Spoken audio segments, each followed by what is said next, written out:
Hello बच्चों, let's see your question and the question is the fat C57H104O6 is metabolized by the following reaction। तो एक कोई fat है जिसको इस तरह से मेटाबोलाइज कर दिया गया है। हमें फाइंड आउट करना है enthalpy of reaction in kilo joule when 1 gram of this fat is reacted. तो हमें कुछ डाटा दे रखा है, रिएक्शन दे रखी है और हमें वैल्यू फाइंड आउट करनी है जब इसका 1 ग्राम रिएक्शन करता है तो यहाँ पे कितना अमाउंट ऑफ एंथैल्पी रिलीज होगा। ठीक है, तो इस क्वेश्चन में बेसिकली हमसे यहाँ पे क्या किसके बारे में पूछा है। इस क्वेश्चन का अगर कॉन्सेप्ट देखें और की कॉन्सेप्ट देखें तो इस क्वेश्चन में हमसे पूछा हुआ है एंथैल्पी ऑफ रिएक्शन।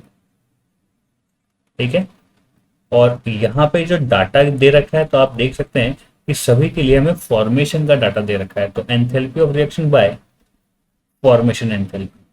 तो जब फॉर्मेशन एंथैल्पी गिवन होता है तो उससे रिएक्शन की एंथैल्पी कैसे कैलकुलेट करते हैं, इस क्वेश्चन में हमसे यही पूछा है। ठीक है, सो हमारे पास जो फॉर्मूला होता है एंथैल्पी ऑफ रिएक्शन का, ठीक है, जब फॉर्मेशन का डाटा गिवन होता है तो that is the summation of enthalpy of formation of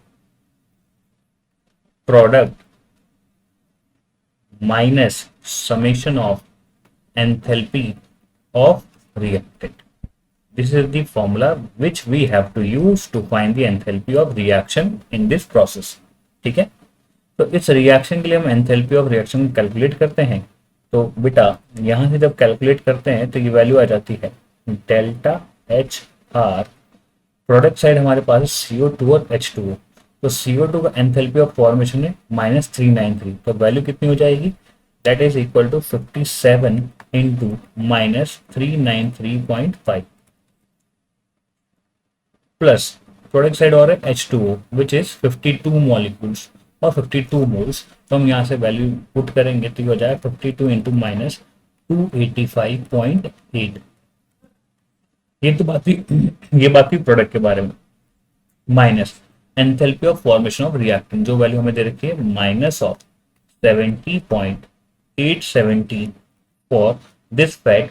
और ऑक्सीजन के लिए वैल्यू कितनी हो जाएगी 0 बिकॉज ये एलिमेंटल फॉर्म में प्रेजेंट है। ठीक है, तो जब ये सारी कैलकुलेशन हम यूज करते हैं तो हमारे पास जो वैल्यू आती है that is equal to -33,578.9 kilojoule. हमारे पास ये वैल्यू आती है। नाउ इस रिएक्शन को देखें तो ये जो कंबशन रिएक्शन दे रखी है या जो हमें एनर्जी की वैल्यू दे रखी है वो तब गिवन है जब हमारे पास 1 मोल है, राइट। सो दैट मीन्स ये जो एनर्जी प्रोड्यूस हो रही है वो तब हो रही है जब हमारे पास 1 मोल ऑफ दिस सब्सटेंस है। और 1 mole of this fat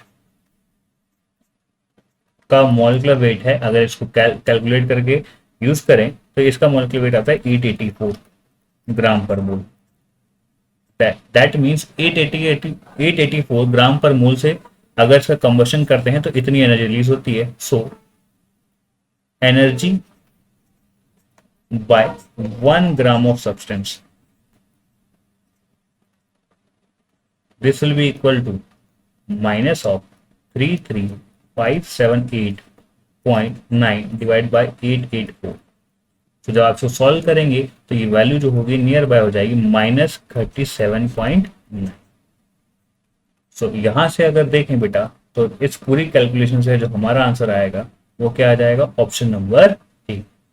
So option number A will be the correct answer. So I hope you understand it very well. Best of luck.